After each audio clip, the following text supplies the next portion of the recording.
Alright guys, good afternoon. So yung parlad nyo ba ay nabasa? Dahil ang parlad namin na LPC007H namin ay nabasa nung umulan ng malakas sa venue namin last time.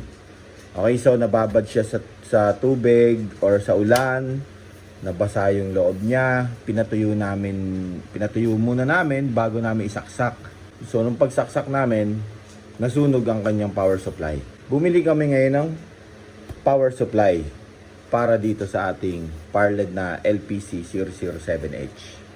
Ngayon, yung nabili naming power supply is I think pang LP001 na version. So, i-check natin kung gagana ang power supply ng LP001 para dito sa LPC007H na full color natin. So, ang gagawin natin, buksan muna natin to, tanggalin natin yung power supply, open natin to. Okay, so ito yun. Yan. So, check natin kung gagana siya dito sa ating LP007H natin. So, testingin muna natin to kung puputok. Ayan, sasaksak natin. So, wala talaga siyang power. No? Wala talaga siyang power. So, mamaya, open muna natin to. Yan, no? Actually, hindi pa siya na-open. No? Silyado pa. So, open ko muna to guys. Tapos, once na makuha na natin yung power supply, pakita natin.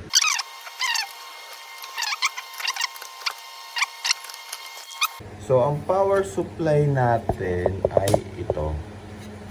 Yung power supply natin. Kukunin natin yan, buksan din natin yung likuran. No? Ayun, may confetti pa sa loob. Oh. Ang daming alikabok. Ayan. Malamang pati ito, pati ito nasira. Double check natin. Okay? Ayan na. Tingnan natin kung ayan. Eh, grabe naman ito. Talaga masisira power supply nito.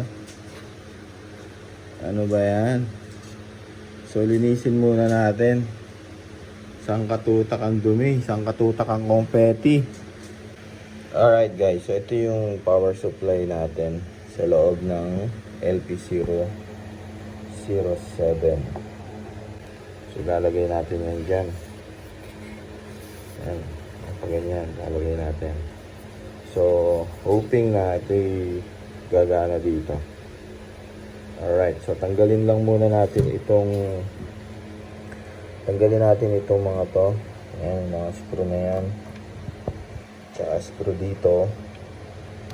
Para mahatak natin to pababa doon. Okay? Okay guys, so natanggal na natin siya, no? So, bago natin to tanggalin lahat yung mga screw na yan. Ayan, lahat.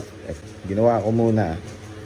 Kinonekta ko muna yung mga possible na connection niya para matesting natin kung gagana ba itong power supply na to dito. Okay, so tignan din natin yung pan niya kung kaya niyang paikutin.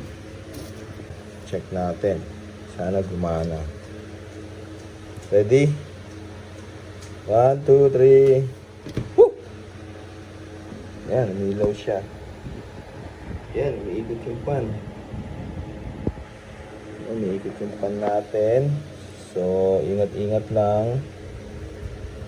Yan, gumana na. Yan, CL4. Yan na, umilaw na siya. Magbabaguhin natin yung kulay.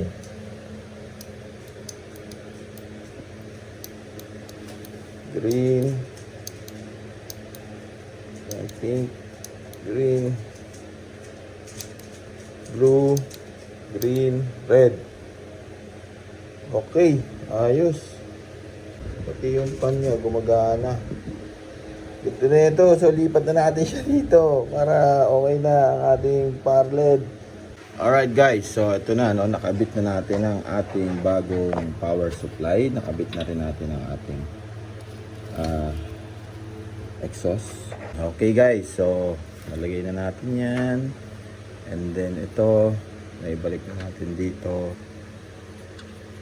Tapos, sarado na natin tong harapan natin. Sasarado na natin to.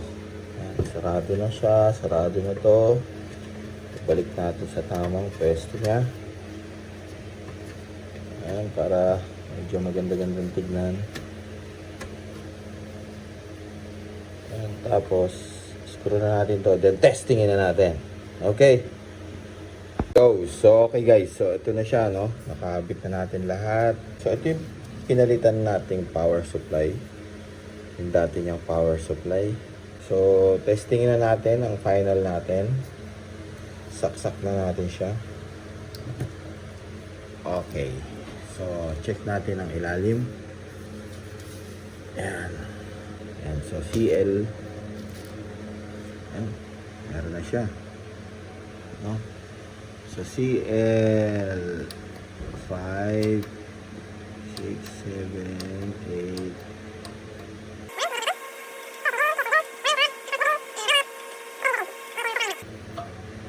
Okay, so ganda.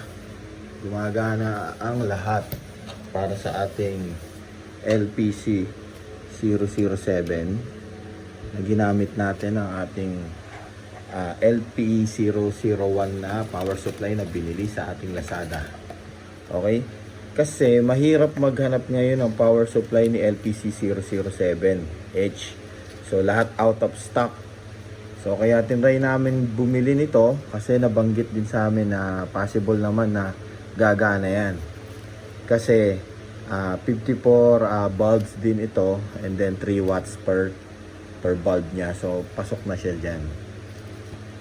Okay, so sa lahat ng nanood hanggang dulo, maraming salamat. Napatunayan natin ang LP00154 by 3 watts power luminous diode par ay gumagana sa LPC007H. Okay, so sa lahat ng nanood hanggang dulo, maraming salamat. Sa lahat ng sumuporta sa amin, no?